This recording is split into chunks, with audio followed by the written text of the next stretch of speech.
So we knew that a lot of growth hopefully was about to take place, and that's what we were preparing for. We were kind of stagnant in the former building because of how much clinic space we had, how many patients we could accommodate. We were planning to have this growth, and our new building allowed us to start to do that, which is why we're very excited to see that 57% increase in new patients. We knew day one that our vision was to build a building from the ground up. That wasn't a, oh my gosh, we're outgrowing this building, let us, start to look for something. We knew from day one, well before it was time, that was our end goal. That's when we partnered shortly thereafter, within about a month, with SMC, which you guys have been phenomenal to work with. It really coincided nicely with bringing SMC on board and getting into our new building. Welcome back to another episode. I'm your host, Gary Bird. I'm the owner of SMC National, where we help offices just like yours level the playing field against the big guys out there so you can grow the way that you want. And today I have a very special guest, Dr. Jancy,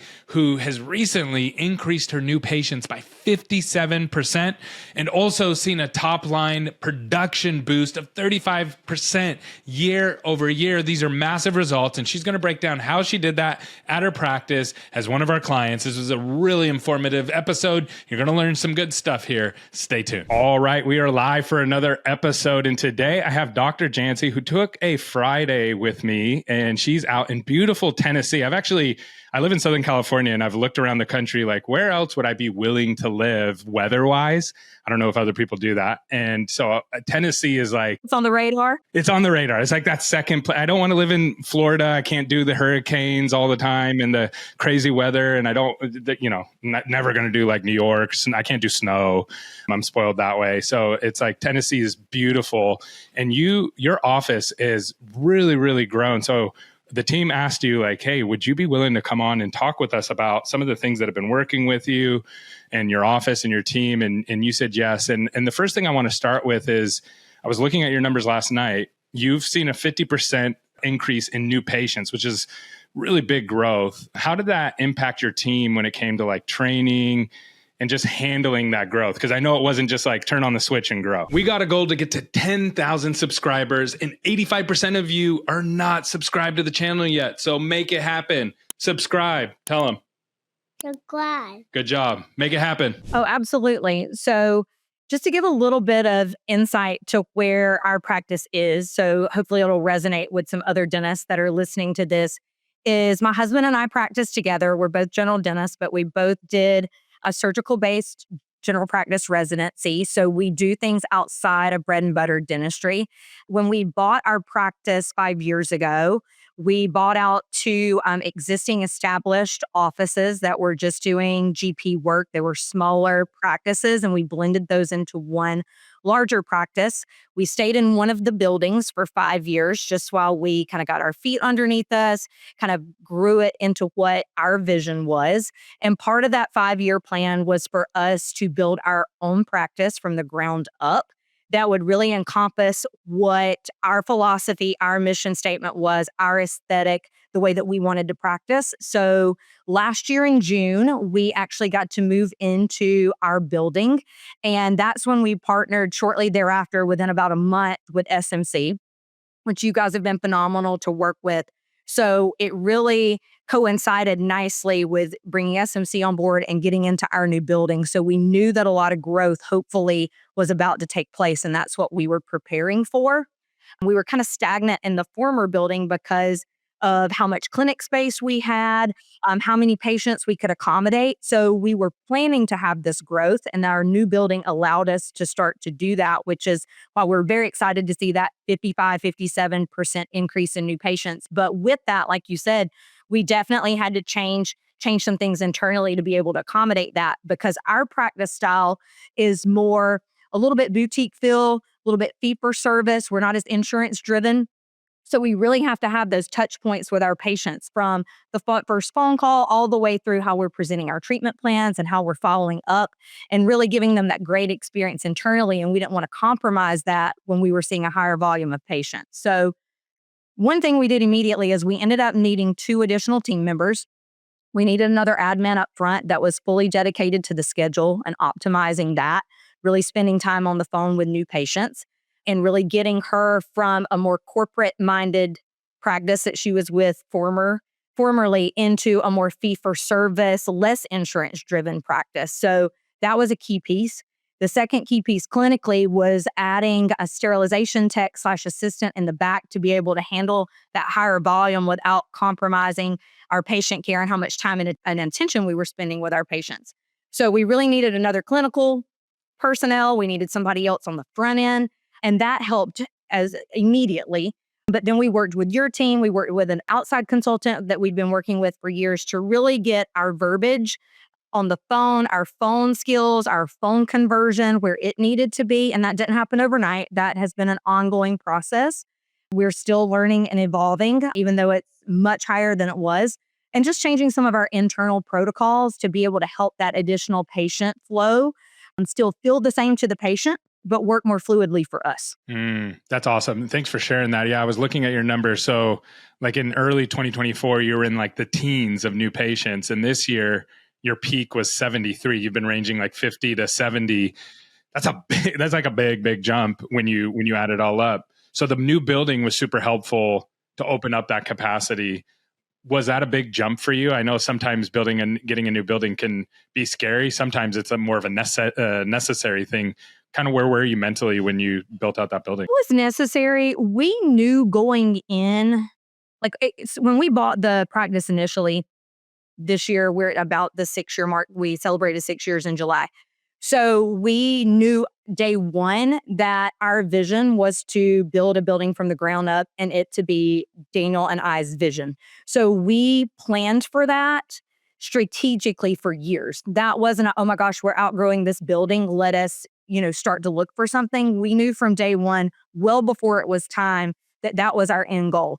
So we started trying to be strategic from the start on how we handled our cash flow.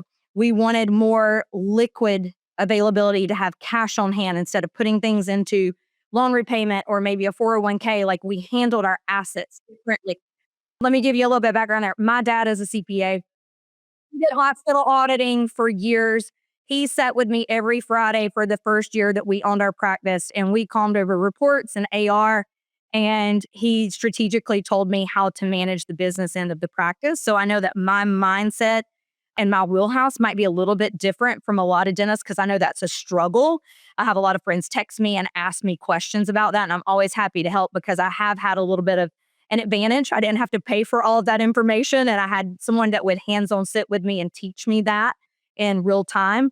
But with that being said, we handled our asset allocation differently because we knew that we wanted to invest in that. 2 years into the practice, we went ahead and found land. We bought land, started paying down on it while we were still in the former practice, which would eventually reduce overhead and kind of that payment at a later date. So we paid down on that for almost 3 years. And then we closed on the land when my daughter was 3 weeks old. So we like to do a lot of things at one time. But so we bought the land, and then the following year we finally did demo of what was on the existing property, and then started ground up in late 23 around Labor Day, and then we moved in June. So we always knew that that was the end goal. So that definitely framed our mindset of how we handled, each year and each goal. So that was kind of where we were at. We knew that the building that we were in, it was a larger building, but the clinic space was only a portion of that. And we would have to, rip up floors and do a lot of really extensive construction. And it still probably would not have fit our ideal vision. So we felt that it would be better for us to be able to build from the ground up. Plus, we wanted a much larger space. You can expand if you want to from here, right? Oh, well, that's why our growth goal is so large, because we went from a 5 functional op with an overflow that was very limited to we built a 12 op, almost 6,000 square foot building so we went from 2 doctors and 2 hygienists into a 12 op practice that we're currently working out of 7 ops. We're hoping to move into at least 1 additional one, if not 2, next year. So that's our plan. Are you doing same day treatment? Yes, absolutely. That's the game changer right there. If you can get patients in fast and then do the treatment fast, it makes the patient happy, your team's happy, everybody's hitting their bonuses, and the business is happy too. And dentists love it because you're doing dentistry all the time. So I was looking at your patient referrals, and this is one of the things that I don't think a lot of dentists realize. So you, at one point you were getting, 12, 13, 16, 20 new patients. And right now you're seeing 20 to 25 patient referrals. That's not counting the marketing new patients. So you've basically taken marketing and turned those marketing patients into patients that are referring back to you. So it's a self-fulfilling prophecy in a positive way, where these patients are coming in, you're paying for them, you're marketing for them, but then they're referring their friends and family back in. So you keep growing.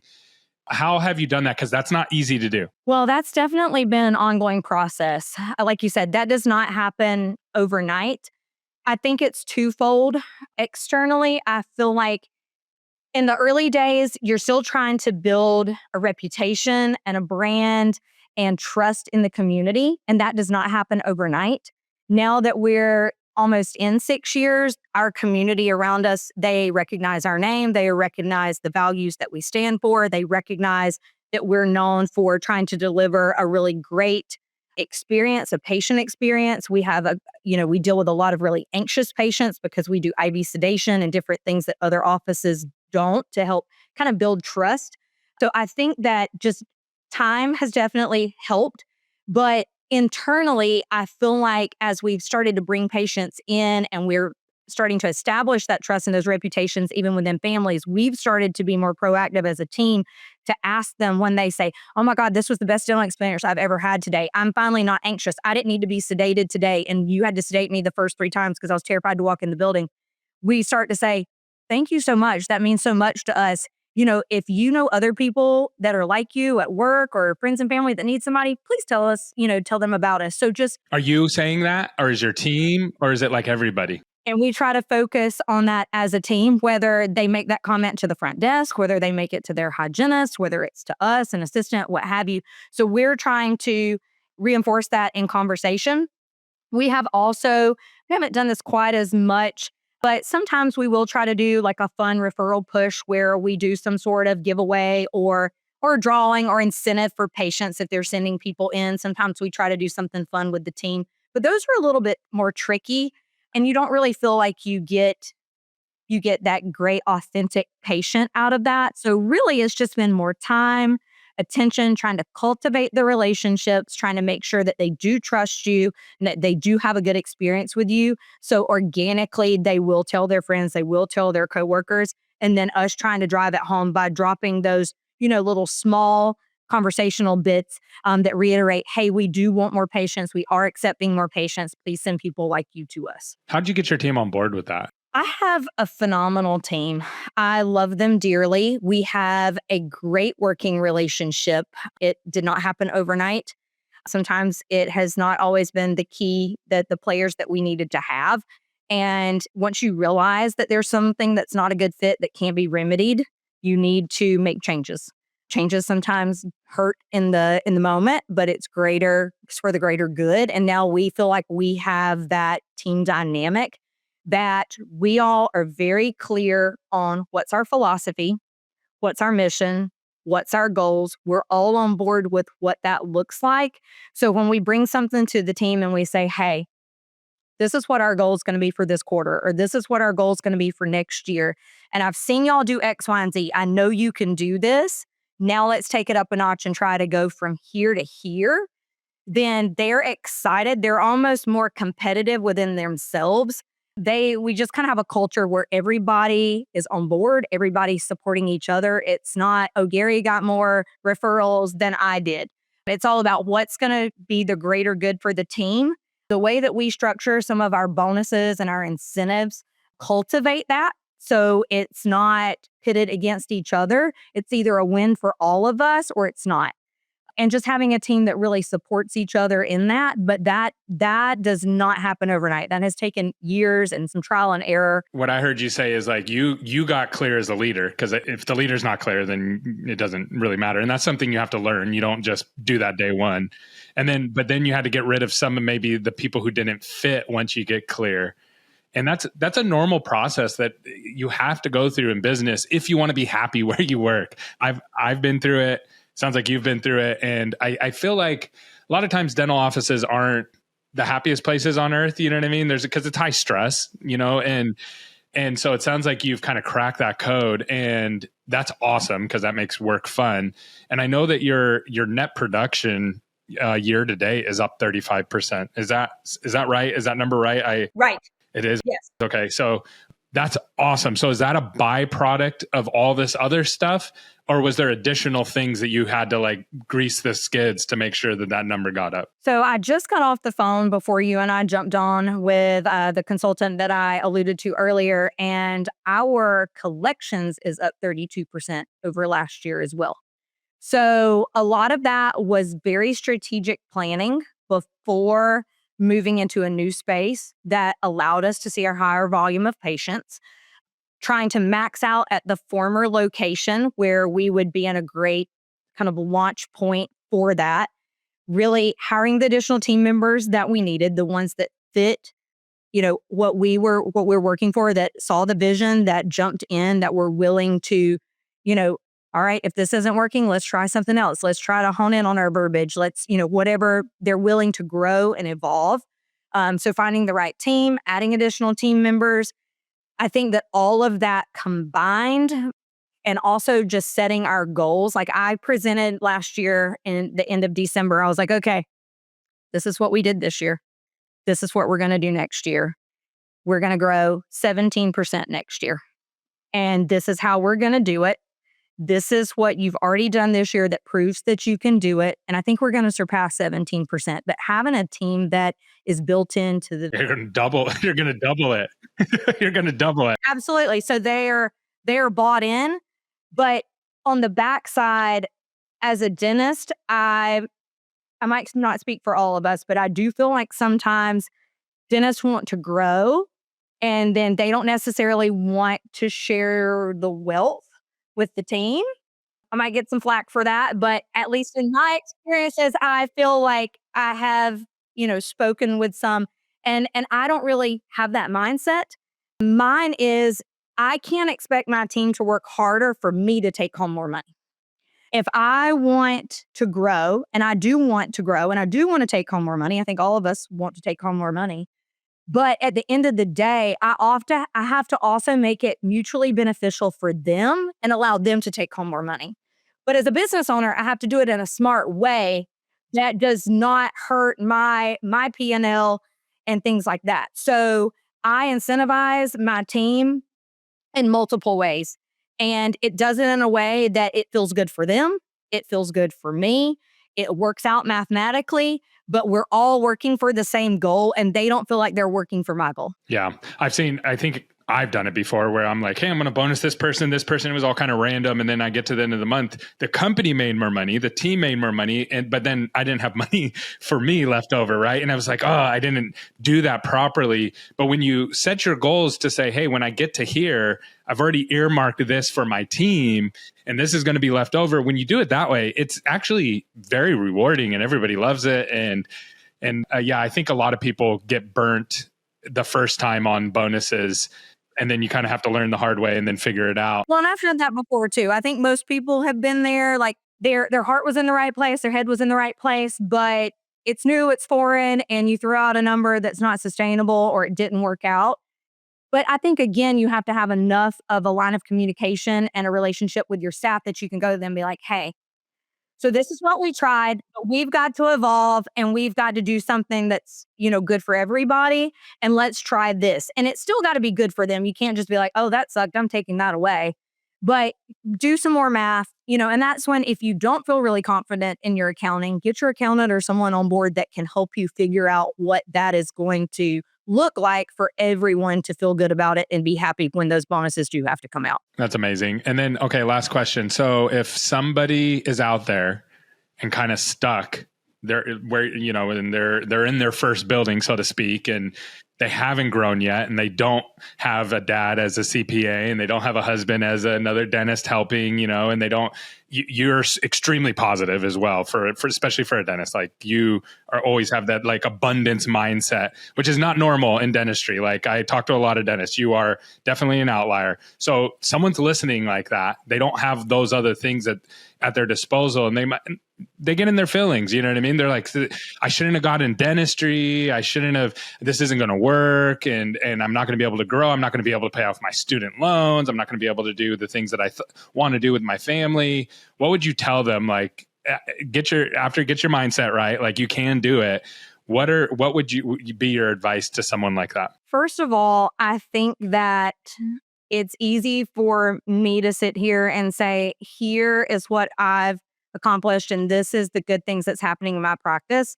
But also to be fully transparent, we all started somewhere. Even when we have a thriving practice, we all have those days where we can feel like we're stuck or feel like we're in kind of in the trenches. So first of all, I don't want you to feel like you're the only person that it's ever happened to or that you're alone, because that's not the case. So I think that early on, a couple of things are really key. I think that you have to be honest with yourself and figure out exactly what your goals are, what your vision is, what your mission is. Like, you have to be clear about what you want before you can get there. So I would say sit down and have a heart to heart with yourself and figure out, okay, in my perfect world, in my 5 or 10-year plan, where do I want to be? What do I want to accomplish? And write it down. I'm very type A OCD. I love a list. I love a list. I love for it to be in front of me. I'm like, you can't achieve what you're not measuring and having in front of you. That's my thought process. So if you have never built a business before, right, it's literally imaginary in your brain. It's make believe. Yes, you have to start to put it into something tangible that feels concrete. So I would say, whatever that looks like for you, be very honest with yourself on what you want that to look like. Once you figure out what you want that to look like, the next piece that I would say is you need to surround yourself with a village of professionals that can fill in the gaps that you are lacking in. I have a phenomenal business banker. I have a phenomenal dental attorney that I use. I have my dad as a CPA. Everybody's not going to have a dad. Find one that is good, that you can trust, and lean on them as much as you can. Find a great dental rep that is not just out to figure out how much, supplies you're going to buy from them, that actually has some invested interest. So I feel like you have to find your team. Like, you have to find other professionals that can help lead you in the business world in areas that you're not familiar with. We're good at teeth, we're good at being a dentist, but we aren't good at these other key pieces. So we have to find people to help support us in those roles. And then I would say, once you do that, then once you go into a practice or you own a practice, or maybe you're already in a practice, you have to find your people, not the people that you inherited from the doctor before you, not the people that, I know it's hard to I know the hiring world is hard right now, especially in certain roles like hygiene and things that are in our practice. And I get that sometimes it's like somebody's better than nobody.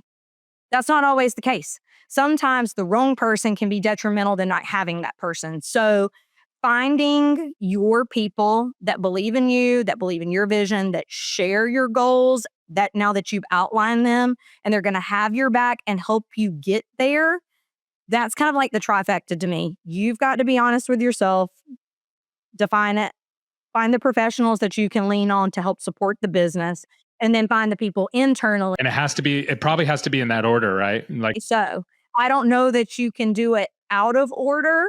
I'm sure we've all tried.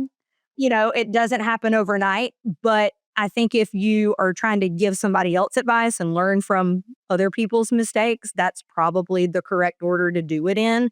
And then once you get all of those pieces together, and sometimes, that professional kind of second step, finding a great consultant, and all consultants aren't created equally. That's also finding a great marketing company. That's not all created equally. There's a lot that falls under that umbrella that's going to need to be, key touch points for your business to really take off. But that would kind of be my top 3 of how I would recommend, just from experience, what I would try to line up. And I think you'll see other things fall into place. So awesome. You did a great job today. I really appreciate you coming on. Thank you so much for having me, Gary. I appreciate working with you always. Your team's phenomenal. So thank you so much for all that you do for us. Thank you. You make our job easy. I appreciate it. Hey, thanks so much for listening to the whole podcast. You're truly one of our greatest fans, and we really appreciate you.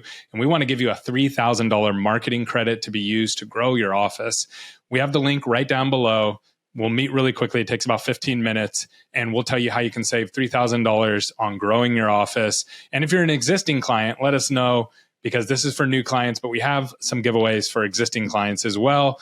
And it's great. So you'll love it. Thank you so much for listening. We really, really appreciate you.